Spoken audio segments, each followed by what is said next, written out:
বিসমিল্লাহির রহমানির রহিম। সম্মানিত দর্শক, খামারি ভাই বোন বন্ধুরা, আরও একটি নতুন ভিডিওতে আপনাদেরকে স্বাগতম। বন্ধুরা, ভিডিওর মধ্যে দুইটি গরু দেখতে পারতেছেন, একটি গাভী গরু এবং একটি ষাঁড় বাছুর।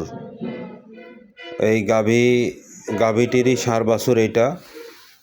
তো আজকে এই ষাঁড় বাছুরটাকে আমরা মোটা তাজাকরণ করার জন্য ভিটামিন ইনজেকশন করলাম। বন্ধুরা, এই খামারি বেশ একজন বয়স্ক মানুষ। এই ভদ্রলোক এই একটা গাভী উনি পালন করেন। এই গাভীটি যখন বাচ্চা দেয়, এই বাচ্চা যখন বড় হয় আর কি, পরবর্তী আর একটা বাচ্চা দেওয়া পর্যন্ত ওই আগের বাছুরটি উনি পালন করে। তো এবারেও উনি সেই একই কাজ করছেন। এই বাছুরটি আগের বাছুর, গাভীর পেটে আর একটা বাছুর আছে। ওইটা হয়তো বা সর্বোচ্চ 1 থেকে 1.5 মাস কিংবা 2 মাসের মধ্যে ওই বাচ্চাটি হবে। তো এর মধ্যে এই ষাঁড় বাছুরটি বিক্রি করার জন্য প্রসেসিং শুরু হয়ে গেছে। যেমন আজকে কৃমির ডোজ করা হয়েছে, ভিটামিন করা হয়েছে। এরপরে সে কন্টিনিউ ভিটামিন খাবে এবং ওই গাভীর বাচ্চাটা হওয়া পর্যন্ত এই ষাঁড় বাছুরটি তার পালে থাকবে ইনশাল্লাহ। তো বন্ধুরা, এই ষাঁড় বাছুরটির ইতিমধ্যে 1,65,000 টাকা অলরেডি দাম হয়ে গেছে।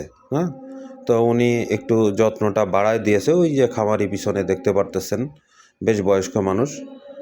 তো আশা করি দুইয়ের কাছাকাছি 2 লক্ষ টাকা প্লাস মাইনাসে হয়তোবা গরুটি আগামী 2 মাস কিংবা 2.5 মাসের মধ্যে সেল হয়ে যাবে।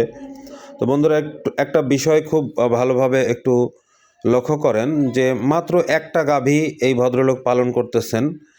তো একটা গাভী থেকে উনি একটা বাছুর পেয়েছে। এই বাছুরটা যদি উনি অ্যাভারেজে 1,80,000 টাকাও সেল করে, তাহলে প্রতি মাসে এই ভদ্রলোকের ইনকাম দাঁড়াচ্ছে 15,000 টাকা। একটু ভাবেন, এই বয়সে এই ভদ্রলোককে কোনো কোম্পানি কিংবা সরকার কেউই চাকরি দিবে না, দিলেও 15,000 টাকা নিশ্চয়ই বেতন দিবে না।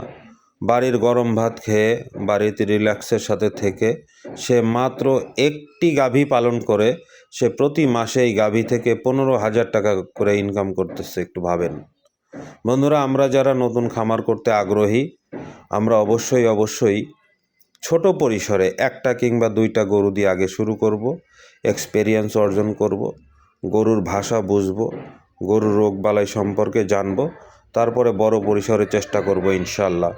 আরও বিস্তারিত জানার জন্য লাইক কমেন্ট শেয়ার করে পাশে থাকবেন। ভিডিওটি ভালো লাগলে লাইক কমেন্ট শেয়ার করে পাশে থাকবেন।